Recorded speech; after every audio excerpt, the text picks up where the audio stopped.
Hello everyone, welcome to my channel Biology with Joy. In the last class, I had discussed about respiration. देखिए last class में हमने आपको respiration के बारे में बताया था। तो ये जो चैप्टर चल रहा है वो क्लास 10th में लाइफ प्रोसेस चैप्टर जो कि चैप्टर नंबर फर्स्ट है बायोलॉजी का, दैट इज रनिंग। तो उसमें हमने आपको रिस्पिरेशन का पार्ट 1 बताया था, ठीक है। रिस्पिरेशन का पार्ट 1 बताया था। आज हम आपको रिस्पिरेशन का पार्ट 2 बताएंगे, ठीक है। लास्ट क्लास में हमने आपको ह्यूमन रिस्पिरेशन के बारे में विथ डायग्राम एक्सप्लेन किया था। तो उसमें क्या क्या हमने बताया था कि उसमें रिस्पिरेशन क्या होता है, ठीक है, ब्रीदिंग क्या होती है। तो रिस्पिरेशन और ब्रीदिंग के बारे में हमने आपको एक डिटेल स्टडी कराई थी। आज की क्लास में हम आपको मैकेनिज्म ऑफ ब्रीदिंग बताएंगे, ठीक है। So what is mechanism of breathing? देखिए मैकेनिज्म जो होता है ब्रीदिंग का, उसमें दो प्रोसेस होती है। कल ही हमने आपको बताया था कि ब्रीदिंग मैकेनिज्म में there are two process, first one is exhalation and second one is inhalation. एक बार हम क्या करते हैं, सांस को अंदर लेते हैं तो उसको हम कहते हैं इनहेलेशन, और हम जब सांस को बाहर छोड़ते हैं उसको हम कहते हैं एक्सहेलेशन, ठीक है। तो देखिए इनहेलेशन में लिखा है कि during inhalation the thoracic cavity, chest cavity expends and thoracic cavity contract. देखिए इनहेलेशन में क्या होता है कि जो हमारा, हमने आपको पहले बताया था कि जो भी हमारे ऑर्गन्स होते हैं वो कैविटी के अंदर होते हैं, उसको कहते हैं थोरेसिक कैविटी, ठीक है। तो हार्ट और लंग्स कहाँ पे? थोरेसिक कैविटी में है। तो क्योंकि जब हम सांस अंदर लेते हैं तो एयर की वजह से जो लंग का मतलब वॉल्यूम है वो क्या होगा? बढ़ेगा, एक्सपेंड करेगा। तो जब एक्सपेंड करेगा, जो थोरेसिक कैविटी है वो क्या करेगी? उसको स्पेस देने के लिए खुद भी क्या करेगी? एक्सपेंड करेगी। तो थोरेसिक कैविटी पहले इस तरह से तो थी, तो लंग जैसे हमने इनहेलेशन किया वैसे ही थोरेसिक कैविटी जो है वो एक्सपेंड कर गई, ठीक है। कब? जब हम सांस को अंदर लेते हैं। तो during inhalation thoracic cavity means chest cavity expand, chest की कैविटी क्या होती है? एक्सपेंड होती है। एक्सपेंड मतलब और डायलेट करती है, ठीक है। जबकि जब हम एक्सहेलेशन करते हैं, जब हम अपनी सांस को बाहर छोड़ते हैं, एयर बाहर निकलती है, तो थोरेसिक कैविटी कॉन्ट्रैक्ट करती है, क्योंकि हमारे अंदर जो भी एयर है उसको पुश करना है बाहर की तरफ। तो पुश करने के लिए भी कोई भी चीज कॉन्ट्रैक्ट करेगी, कॉन्ट्रैक्ट करेगी तो प्रेशर जाएगा किसके ऊपर? लंग्स के ऊपर। तो लंग्स जो है उसके अंदर जो भी कार्बन डाइऑक्साइड है उसको क्या करेंगे? बाहर कर देंगी। तो उसको हम कहते हैं एक्सहेलेशन, ठीक है। Now ribs lift up. देखिए रिब्स जो होती हैं पसलियां, ठीक है, रिब्स के बीच में ही होता है क्या? लंग्स, रिब्स से घिरा होता है। तो रिब्स जो होती हैं वो क्या करेंगी? अप करेंगी। जैसे रिब्स का साइज, रिब्स जो है कुछ इस तरह से, ठीक है। रिब्स जो होंगे वो किधर जाएंगी? ऊपर के साइड। किस टाइम पे? जब हम इनहेलेशन करते हैं, ठीक है। सांस ऊपर लेते हैं, सांस ऊपर लेते हैं, ठीक है। सांस सांस अंदर की तरफ लेंगे तो क्या होगा कि हमारे जो रिब्स होती है वो ऊपर की साइड लिफ्ट हो जाएंगी, ठीक है। उसके बाद अगर हम एक्सहेलेशन करते हैं तो रिब्स क्या करेंगे? मूव डाउनवर्ड, ठीक है। जब हम सांस बाहर छोड़ते हैं तो सब कुछ अपने पोजीशन में आ जाएगा। तो रिब्स भी क्या हो रही हैं? ये क्या करेंगी? डाउनवर्ड मूव करेंगी। तो दो प्रोसेस होती है। एक तो इनहेलेशन में क्या होता है, रिब्स जो होती है, हमारी पसलियां जो होती हैं वो अपवर्ड जाती हैं, और जब हम एक्सहेलेशन करते हैं तो हमारी जो रिब्स होती हैं वो क्या करेंगी? डाउनवर्ड मूव करेंगी, ओके। नाउ थर्ड क्या होता है? Diaphragm become flat in shape. हमारा जो डायफ्राम होता है, हमने कल ही आपको बताया कि जैसे देखिए ये क्या हो गया? लंग्स का स्ट्रक्चर हो गया, ठीक है। लंग्स हो गया। लंग्स में क्या होता है? तो लिखा है डायफ्राम। देखिए यहाँ पे क्या होता है? डायफ्राम होता है, ठीक है। डायफ्राम जो होता है ये हमारे लंग्स के को कॉन्ट्रैक्ट और एक्सपेंड करने में हेल्प करता है, ठीक है। तो लिखा है कि जब कभी भी हम इनहेलेशन करते हैं तो diaphragm become flat in shape. तो देखिए जब हम सांस अंदर लेते हैं, एयर अंदर आती है, तो ये क्या है? जिसे जैसे ये देखिए ये क्या है? डोम शेप्ड है, ठीक है। डोम शेप्ड है। तो जैसे ही एयर आएगी तो ये क्या करेगा? ऊपर की साइड ऊपर उठ जाएगा, ठीक है। Diaphragm become flat in shape. Diaphragm कैसा होता है? फ्लैट इन शेप हो जाएगा, ठीक है। इस तरह से अगर ये ऐसे है तो जैसे एयर आ जाएगी तो ये क्या करेगा? ऐसे हो जाएगा फ्लैट, ठीक है। तो डायफ्राम फ्लैट कब हो जाता है? जब इनहेलेशन होता है, सांस अंदर की तरफ आती है। फिर जब हम एक्सहेलेशन करते हैं तो diaphragm become dome shaped. Diaphragm का शेप कैसा हो जाएगा, वापस से जो अपनी अपनी पोजीशन में आ जाएगा, ठीक है, डोम शेप्ड। नाउ इनहेलेशन में एक और प्रोसेस होती है, क्या होता है, वॉल्यूम ऑफ लंग्स इंक्रीजेस। देखिए, जैसे मान लीजिए ये लंग्स है, ठीक है, लंग्स के अंदर जब एयर आएगी तो इसका वॉल्यूम क्या होगा, बढ़ेगा, ठीक है, लंग्स का वॉल्यूम क्या होता है, बढ़ जाता है। एंड एयर इंटर्स द लंग्स, क्योंकि एयर को स्पेस चाहिए, आपने पढ़ा होगा कि एयर ऑक्युपाई स्पेस, क्योंकि एयर क्या करती है, स्पेस ऑक्युपाई करती है। तो जब कभी भी एयर अंदर आएगी तो वो अपना जगह लेगी, तो जगह लेगी तो हमारा लंग्स क्या होगा, एक्सपेंड करेगा, ठीक है। तो लिखा है lungs increases in volume of lungs increases and air इंटर्स the lung. Air जो होती है वो अंदर आएगी लंग्स में, और एयर की वजह से जो लंग्स का वॉल्यूम है वो क्या हो जाएगा, इंक्रीज कर जाएगा, ठीक है। फिर जब हम एक्सहेलेशन करते हैं तो volume of lungs decreases and air exist from the lungs. जब हम सांस को बाहर छोड़ दिए तो अब तो एयर को जगह लेने की जरूरत नहीं है, एयर तो बाहर जा रही है। तो जब एयर बाहर जाएगी तो हमारे लंग्स को वापस से अपनी जगह पे आ जाएगा, तो जो वॉल्यूम बढ़ा हुआ था वो क्या हो जाएगा, डिक्रीज हो जाएगा, मतलब अपनी जगह पे आ जाएगा। डिक्रीज नहीं कह सकते इसको, हम कह सकते हैं अपने नॉर्मल शेप में आ जाएगा, ठीक है। And air exit from the lungs, और एयर जो होती है वो लंग्स से बाहर निकल जाएगी, ठीक है। अब देखिए बहुत ही इंपॉर्टेंट है टेरेस्ट्रियल ऑर्गेनिजम्स। देखिए अभी तक हम किसमें पढ़ रहे थे, ह्यूमन रिस्पिरेशन पढ़ रहे थे, लेकिन ऐसा तो नहीं है कि सिर्फ ह्यूमन ही रिस्पिरेशन करते हैं, क्योंकि जितने भी लिविंग ऑर्गेनिज्म हैं उन सबका जो सबसे इंपॉर्टेंट कैरेक्टर है वो है रिस्पिरेशन। अगर कोई रिस्पिरेशन कर रहा है दैट इज लिविंग।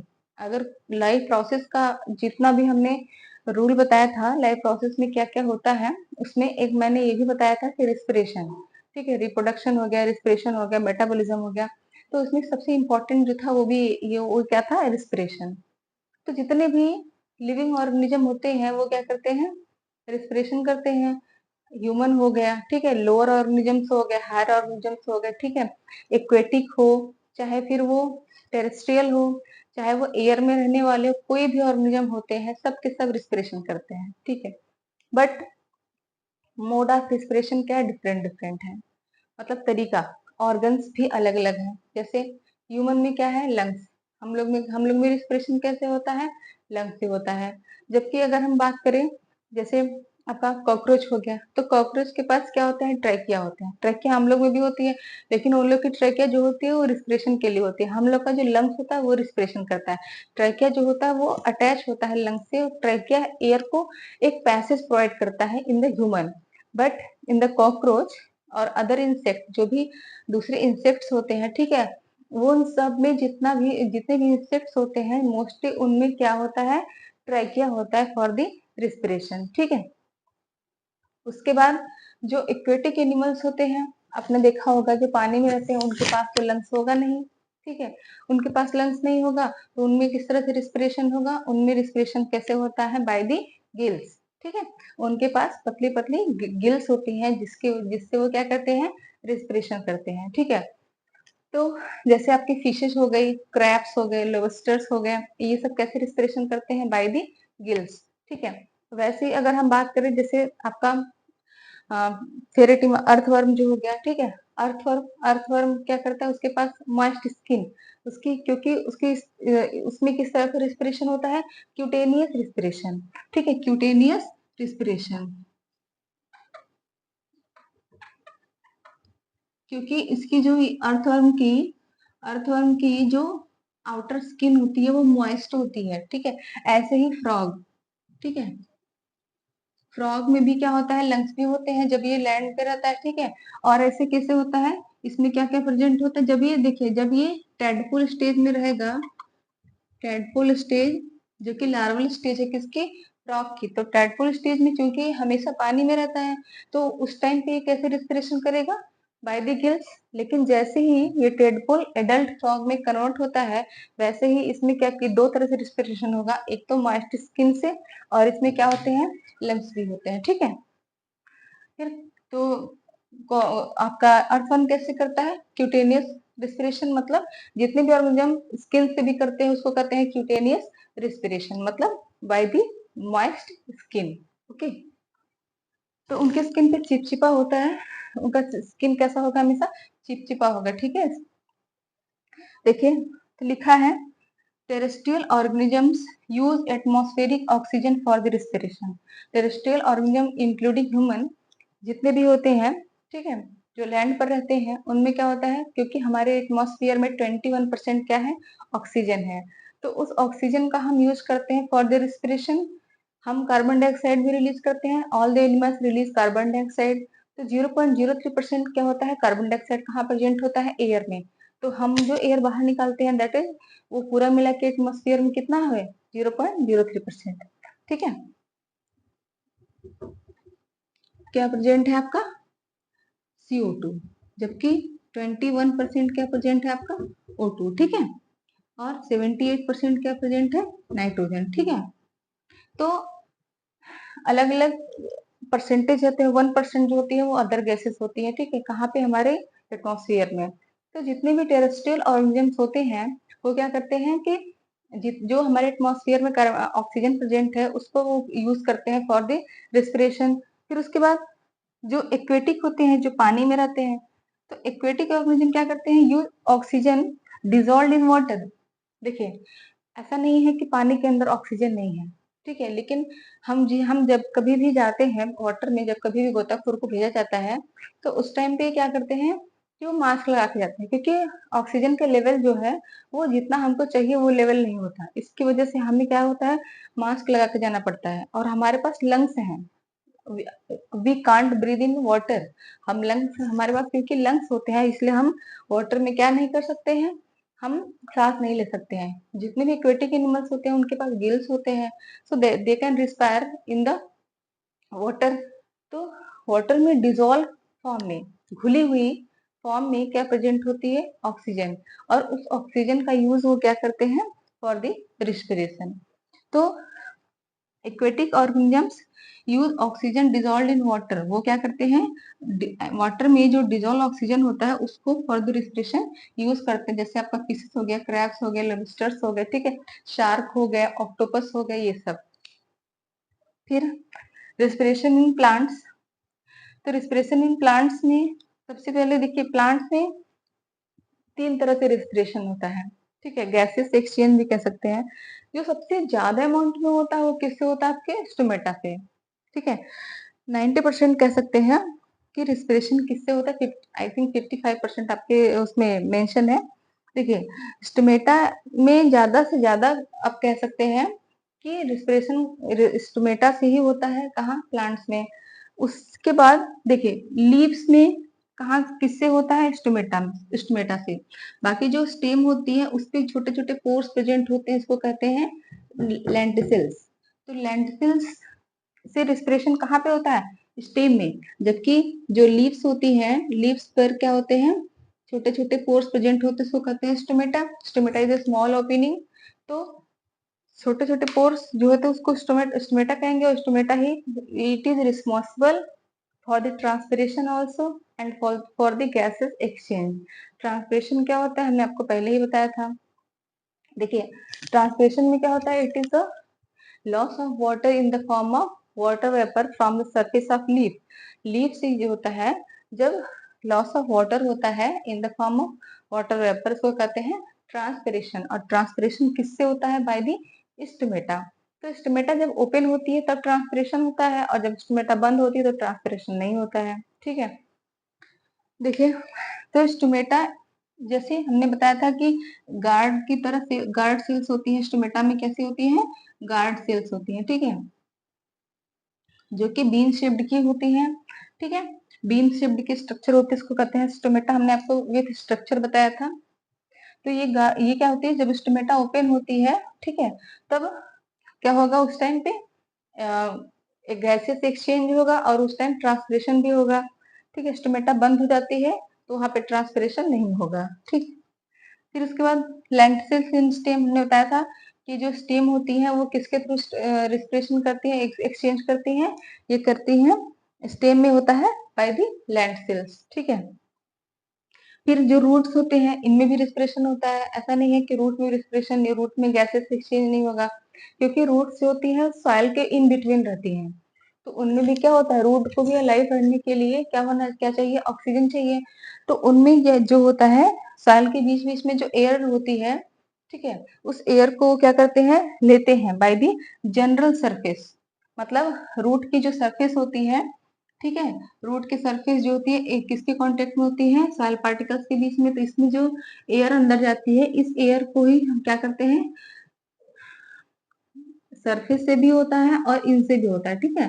सरफेस, इनका जो सरफेस होता है, ठीक है, इन सरफेस से ही ऑक्सीजन और का ऑक्सीजन का क्या होता है, ये एब्जॉर्प्शन करते हैं बाय द डिफ्यूजन। ठीक है, आपको पता होगा कि रूट्स में गैसेस एक्सचेंज कैसे होता है, by the process of diffusion. ठीक है, तो आज के लिए हमने आपको बताया कि मैकेनिज्म ऑफ ब्रीदिंग कैसे होती है। ठीक है, देखिए मैकेनिज्म ऑफ ब्रीदिंग में इस तरह से, जैसे मान लीजिए ये आपका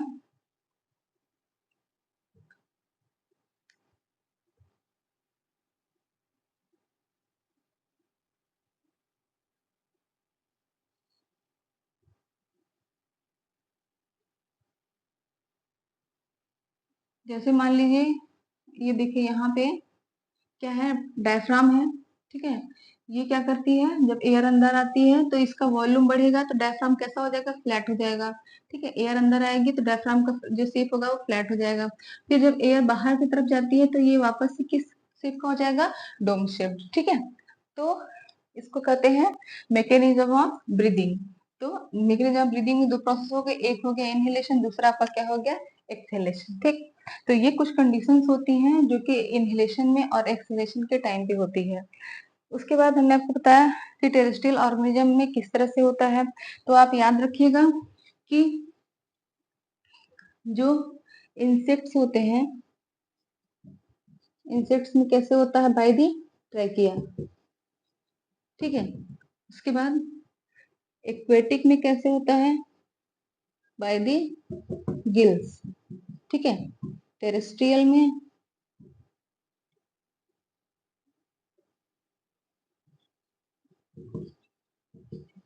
टेरेस्ट्रियल में कैसे होता है, बाय दी लंग्स। और भी ऑर्गेनिज्म में कैसे होता है, कुछ ऐसे भी ऑर्गेनिज्म होते हैं जिनमें कैसा होता है, बाय दी मॉइस्ट स्किन। ठीक है, तो मॉइस्ट स्किन में हमने आपको एग्जांपल क्या क्या बताया, जैसे आपका अर्थवर्म। ठीक है, और क्या बताया हमने आपको, फ्रॉग। ठीक है, ये सब। तो this all about breathing and exchange of gases. तो आज की क्लास में रिस्पिरेशन का जो टॉपिक था वो ओवर हो गया है। नेक्स्ट क्लास में हम आपको ट्रांसपोर्टेशन में बताएं, ट्रांसपोर्टेशन के बारे में बताएंगे, और क्लास 12th की भी हम क्लासेस स्टार्ट करने वाले हैं। तो हमारे चैनल से जरूर कनेक्ट रहिए, आपको ज्यादा से ज्यादा बेनिफिट मिलने वाला है। हम एग्जाम के पॉइंट ऑफ व्यू से एक एक चीजों को ध्यान में रख के बता रहे हैं आपके बोर्ड एग्जामिनेशन के लिए। सो these classes are more and more useful for you. So please connect my channel and like and subscribe. Okay, thank you.